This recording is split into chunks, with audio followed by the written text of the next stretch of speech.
Ashama daawwattoota fi hordoftoota Jirraa Miidiyaa Neetwoork nagaan keenya kan jaalalaa bakka jirtanitti naa qaqqabu. Egaa guyyaa har'aa qophii addaa seenessaa turizimii jedhu qabannee dhiyaanneerra. Qophii keenya kan addaa seenessaa turizimii har'aatiinis paarkii biyyaalessaa Gaarreen Baalee kan daawwannu ta'a. Isinis haga xumura qophii keenyaa nu faana akka turtan affeerraa keenya qophicha wajjin kanan turtii taasisu an Tsiyoon Gurmuuti.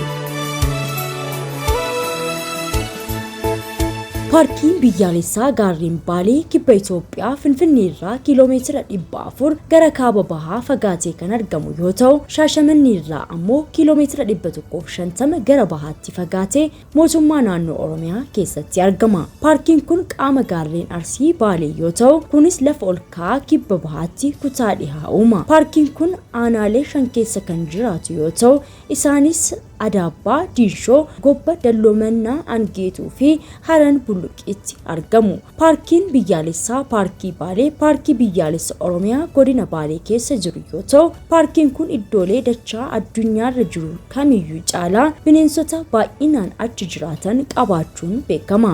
Paarkiin kun bara 2009 tarree hambaa addunyaa yeroo keessatti galmaa'eera. Paarkii Baalee bal'ina tilmaama kiiloomeetira iskuweerii 2150 ta'uu qaba. Paarkiin kun iddoolee adda ta'an 5tti qoodama. Isaanis lafa marga kaabaa, lafa mukkeen kaabaa, lafa marga afroo alpaan, erkaa moorlaandii fi bosona harannaati. Paarkiin kun iddoo jeedala fardaa fi gadamsa gaarreenii lakkoofsa iddoo kamiyyuu caalaa baay'ee ta'an jiraatan ta'uu beekama. Akkasumas bineensonni iddoo sana qofa jiraachuun beekaman kanneen akka qamalee Baalee fi tuqaa guddaa achi keessa jiraatu. Paarkiin Baalee paarkii bineensota achi qofa jiraatan baay'ee kan qabu yoo ta'u, bineensota Itoophiyaa keessa qofa jiraataniif iddoo murteessaadha. Paarkiin kun hoosiftoota Itoophiyaa keessa qofa jiraatan 20 fi hoosiftoota Gaarreen Baalee keessa qofa jiraatan 5 fi iddoo jireenyaati. Hoosiftoonni paarkii biyyaalessaa Gaarreen Baalee keessaa faayidaa guddaa qaban keessaa jeedala fardaa, gadamsa gaarreenii, tuqaa mataa guddaa fi naannoon afroo alpaan iddoo jeedalli fardaa addunyaan kun qabdu keessaa walakkaan jiraatanidha.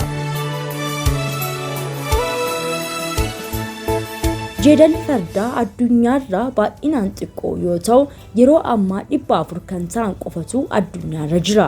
Akkasumas gadamsi paarkii biyyaalessaa Gaarreen Baalee keessa jiraatu. Baay'inni addunyaa kun qabdu keessaa harka 2/3dha. Dabalataanis tuqaan mataa guddaa addunyaan kun qabdu martii fi qamaleen Baalee addunyaan kun qabdu baay'een paarkicha keessatti jiraatu. Kana malees amfiibiyaanota Itoophiyaa keessa qofa jiran 12 fi reeptaayiloota Itoophiyaa keessa qofa jiraatan 4 paarkii biyyaalessaa Gaarreen Baalee keessa kan jiraatanidha.